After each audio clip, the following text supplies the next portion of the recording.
오늘 말씀은 요한일서 1장 1절부터 4절까지 말씀입니다. 말씀이 짧기 때문에 우리 같이 합독해 주셨으면 좋겠습니다. 합독하시겠습니다. 시작. 태초부터 있는 생명의 말씀에 관하여는 우리가 들은 바요, 눈으로 본 바요, 자세히 보고 우리의 손으로 만진 바라. 이 생명이 나타내신 바 된지라. 이 영원한 생명을 우리가 보았고 증언하여 너희에게 전하노니 이는 아버지와 함께 계시다가 우리에게 나타내신 바 된 이시니라. 우리가 보고 들은 바를 너희에게도 전함은 너희로 우리와 사귐이 있게 하려 함이니 우리의 사귐은 아버지와 그의 아들 예수 그리스도와 더불어 누림이라. 우리가 이것을 쓰면 우리의 기쁨이 충만하게 하려 함이라. 아멘. 오늘은 참된 사귐 코이노니아라는 제목으로 말씀 함께 나누려고 합니다. 요한일서는 예수님께서 사랑하시는 제자 요한, 즉 사도 요한이 기록한 편지입니다. 정확히 언제 어디서 어떤 교회를 향해서 기록한 편지인지 말씀 속에서 직접 밝히고 있지는 않지만요. 당대에 살고 있던 여러 교부들의 증언을 바탕으로 했을 때 요한은 아마도 에베소 지역을 포함한 소아시아 지역의 교회들을 중심으로 사역하고 있었던 것으로 보입니다. 그런데 요한이 속해 있던 이 교회 공동체는 큰 시련을 겪었습니다. 요한일서 2장 19절 말씀입니다. 그들이 우리에게서 나갔으나 우리에게 속하지 아니하였나니 만일 우리에게 속하였더라면 우리와 함께 거하렸으려니와 그들이 나간 것은 다 우리에게 속하지 아니함을 나타내려 함이라. 이 말씀을 보면 요한이 속해 있던 교회 공동체에서 떠난 그들이라는 존재가 있었다는 것을 우리가 발견할 수 있습니다. 그들은 마치 같은 믿음을 가진 교회의 일원이었던 것처럼 함께 있었지만 실제로는 교회의 진정으로 속하지 않았던 존재들이었습니다. 그래서 그들은 교회의 반대와 저항을 받아서 교회를 떠나게 됩니다.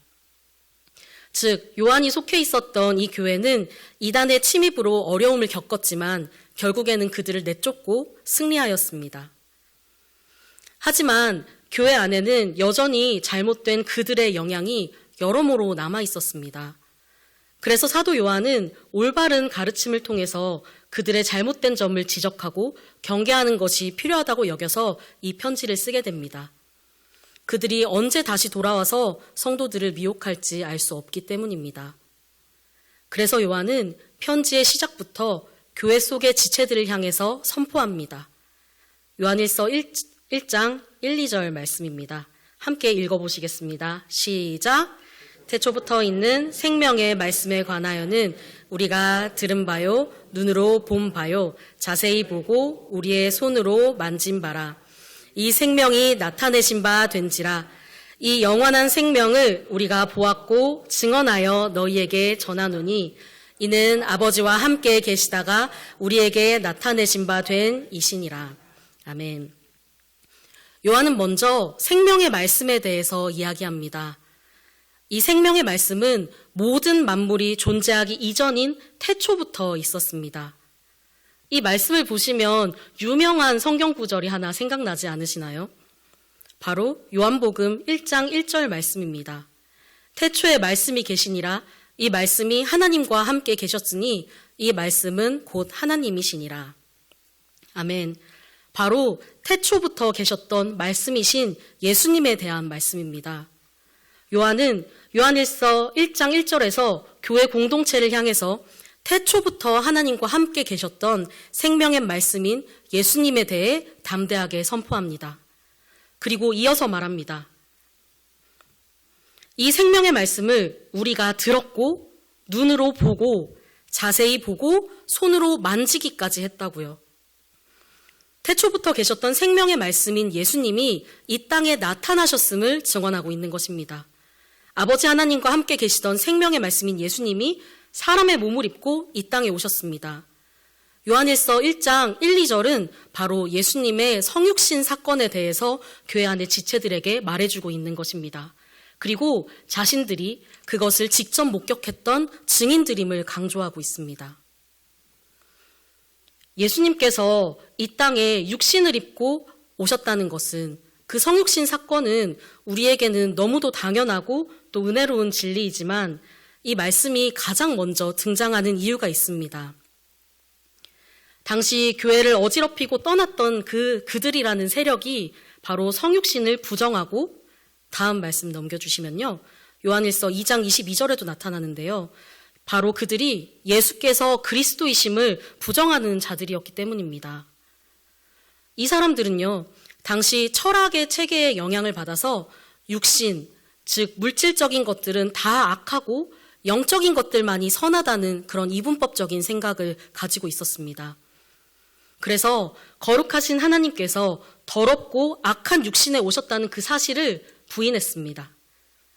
예수는 단지 몹시 거룩했던 한 인간일 뿐이고, 세례를 받을 때, 예수님께서 세례를 받으실 때 진짜 하나님이고 영이신 그리스도께서 사람인 예수의 몸에 임했다가 십자가에 못 박히시기 전에 죽지 않고 떠났다고 그렇게 믿었습니다.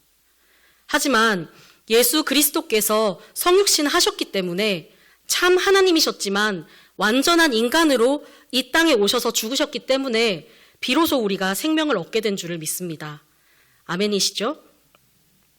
진정한 생명의 말씀이신 예수님이 이 땅에 오셔서 죽으심으로 우리에게 생명이 되셨습니다. 그래서 우리 신앙의 기본이 되는 이 진리를 요한은 다시금 교회 지체들을 향해 선포하는 것입니다. 그리고 이어서 말합니다. 3절 말씀입니다. 우리가 보고 들은 바를 너희에게도 전함은 너희로 우리와 사귐이 있게 하려 함이니 우리의 사귐은 아버지와 그의 아들 예수 그리스도와 더불어 누림이라. 이 말씀을 제가 처음 봤을 때 논리적으로 잘 정리가 되지 않았습니다. 그래서 헬라어 원문을 제가 직역을 해 보았는데요.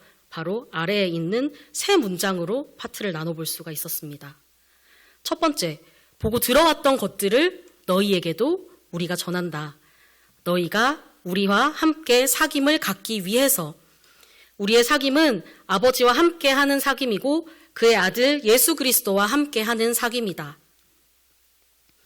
성육신하셨던 예수님을 직접 경험한 증인들인 우리는 예수 그리스도를 너희들에게 전합니다. 그 전함의 목적이 바로 두 번째 줄입니다. 바로 우리와 너희 사이에 사귐을 위해서 전했습니다. 올바른 진리를 전하고 있는 목적이 바로 교회 지체들 간의 사귐 때문이라는 것입니다. 그리고 셋째 줄의 말씀은 그 사귐이 어떤 것인지에 대해서 부연 설명하고 있습니다. 사귐이 어떤 것이냐? 사귐은 바로 아버지와 함께하는 사귐, 그리고 그의 아들인 예수 그리스도와 함께하는 사귐이라고요. 이 말씀에서는요, 무려 4번이나 사귐이 등장하면서 사귐이 강조되고 있습니다. 성경에서 많이 반복되었다는 것은 그만큼 중요한 의미를 가지고 있는 것입니다. 그래서 이 3절 말씀 속의 사귐에 대해서 정리해보면 크게 사귐을 두 가지로 요약해 볼 수 있더라고요. 첫 번째는 생명의 말씀을 전하는 우리와 듣는 너희 사이의 사귐입니다. 예수님도 하나님이셨기 때문에 하나님 아버지와의 사귐, 그리고 예수 그리스도와의 사귐을 하나로 묶어봤습니다. 그래서 하나님과 성도와의 사귐, 수직적인 사귐, 그리고 성도 간의 사귐, 이렇게 사귐을 두 종류로 정리할 수 있었습니다. 그런데요, 이 말씀 속에서는 특이하게도 이 사귐을 제가 정리한 것처럼 구분하지 않습니다. 분명 말씀 속 의미를 생각해보면 성도 간의 수평적 사귐, 그리고 하나님과 성도의 수직적인 사귐, 이렇게 두 가지 종류가 있지만 말씀 속에서는 단어를 구분하지 않았습니다. 한국어로 번역된 이 사귐이라는 단어를 일부러 의역해서 통일해서 쓴 것이 아니고요. 헬라어 원어로도 바로 코이노니아라는 동일한 단어를 사용하고 있습니다. 교회 내의 지체들인 우리들 사이의 사귐도 코이노니아고, 하나님 아버지와 구원받은 나와의 사귐, 그리고 그의 아들인 예수 그리스도를 믿고 함께하는 사귐도 코이노니아입니다. 표현이 구분되지 않는 만큼 사귐이라는 것 자체도 구분되지 않고 하나입니다. 예수 그리스도에 대한 진리를 들은 한 사람이 그리스도를 주로 고백하고 진정한 생명을 얻게 되면 예수님으로 인해 하나님께 가까이 나아가 함께할 수 있게 됩니다. 그리고 동시에 동일하게 예수 그리스도를 주로 고백하는 지체들 사이에도 사귐이 생깁니다. 이 사귐은 서로 다른 종류가 아니기 때문에 진리이신 그리스도를 주로 고백하는 것과 성도들 간의 사귐은 구분되지 않는 하나의 세트입니다. 그리고 이러한 사귐은 4절의 말씀처럼 우리 안에 충만한 기쁨이 넘치게 합니다. 당시 요한이 속해 있던 교회를 어지럽히고 떠난 자들은 육신에 속한 것들을 가치 없다고 여겼기 때문에 예수 그리스도의 성육신을 부정할 뿐만 아니고 하나님을 아는 지식을 아는 것에만 가치를 두었습니다. 그리고 육신을 가진 자들 사이의 사귐, 형제 사랑 역시 소홀하게 여겼습니다. 하지만 이 말씀이 알려주고 있는 것처럼 참 하나님을 알고 태초부터 계셨던 생명의 말씀을 우리 안에 진정으로 받아들이게 되면 성도들 사이에도 사귐이 있게 됩니다. 그저 개인의 구원에만 그치지 않습니다. 성도들 간의 참된 사귐, 그것이 바로 참된 교회의 표징이 됩니다. 생명 대신 예수 그리스도를 진리로 고백하는 자들의 모임인 교회에는 성도들 사이에도 진정한 사랑과 기쁨의 교제가 넘칩니다. 참된 사귐이 있습니다. 이것이 바로 세상의 평범한 공동체들과 구별되는 가장 큰 교회의 외부적인 특징입니다. 그런데 안타깝게도 실제 우리가 속해 있는 교회, 그리고 한국 교회들 안에는 서로 교제함의 기쁨만 가득하지는 않습니다. 그 이유는 정말로 교회 안에 있는 성도들이 예수 그리스도를 구주로 고백하지 않아서 그런 것일까요? 물론 예수님을 믿는다고는 말하지만 참된 진리가, 참된 생명이 그 안에 없기 때문에 그런 경우도 분명히 존재합니다. 하지만 올바른 진리 안에 성도가 바로 서 있고 그들의 신앙의 고백이 진짜라고 할지라도 하나 되지 못하는 경우들이 있습니다. 바로 그것은 우리는 누구 하나 예외 없이 모두가 죄인이기 때문입니다. 모두가 예외 없이 진정으로 누군가를 사랑하기가 불가능한 그런 존재들이기 때문입니다. 그렇다고 한다면 우리는 죄인이기 때문에 진정한 사귐, 말씀에서 우리에게 알려주고 있는 이 참된 사귐은 지금 이 땅에서는 이루어질 수가 없는 문제일까요? 우리가 진짜 진리를 붙들고 믿음 안에 모인 공동체라면 말씀대로 참된 사귐의 기쁨이 있어야 하는데 이건 재림 이후에나 이루어질 수 있는 그런 먼 이후의 일인 것일까요?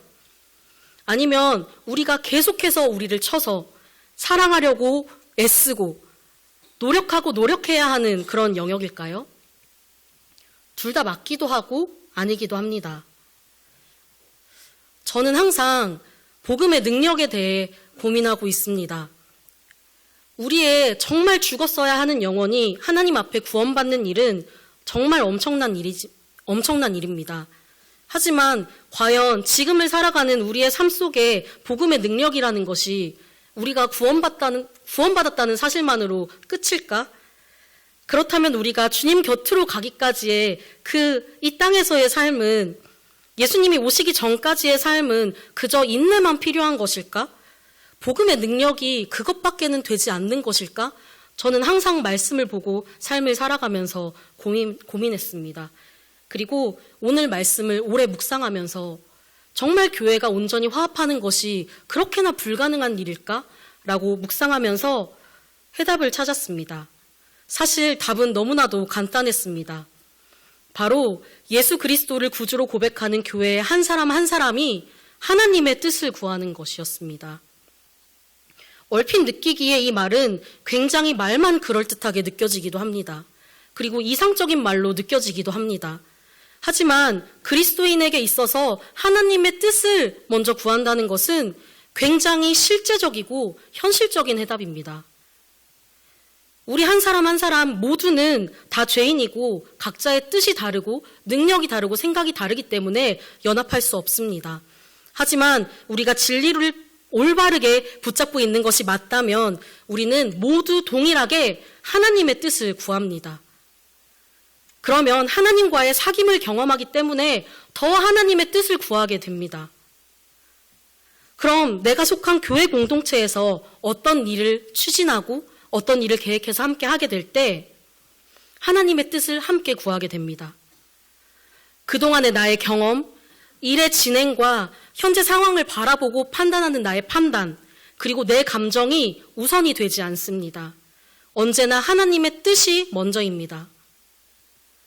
하나님의 뜻을 먼저 구하지 않고 개인의 경험, 개인의 판단, 그리고 각 개인의 능력에 의지하는 공동체는 아무리 일이 잘 진행되고 있다고 하더라도 참된 사귐인 코이노니아를 경험하는 공동체가 아닙니다. 그저 연대하고 있는 사이 좋은 공동체일 뿐입니다. 그렇기 때문에 교회 공동체는 하나님의 뜻을 구하고 오직 하나님의 말씀에 순종하여서 모여야 합니다. 그래야 우리는 진짜로 하나님 안에서 하나됨을 경험하게 됩니다. 하나님의 뜻이 그럴 때 이루어지기 때문에 우리 안에 기쁨이 흘러 넘치게 됩니다. 그것이 바로 참된 사귐, 코이노니아입니다. 우리는 교회 안에서 여러 모임들에 속하게 됩니다. 캠프와 선교회, 그리고 교육부서, 운영위원회, 목회자회까지 아주 다양한 모임들에 속하게 됩니다. 그리고 우리 모두는 또한 우면동 교회에 속해 있는 자들이기도 합니다. 우리가 속한 모임들을 돌아봤을 때 어떠신가요? 우리가 속한 모임들은 정말로 참된 코이노니아를 경험하고 있나요? 언제나 하나님의 뜻을 구하기 때문에 연합함을 경험하고 참된 기쁨을 누리고 계신가요? 진짜로 그렇기를 정말 간구합니다. 물론 제가 이 말씀을 그렇게 여쭤보는 이유는 우리 교회에 코이노니아가 없다는 뜻이 전혀 아닙니다. 그건 다들 알고 계시죠?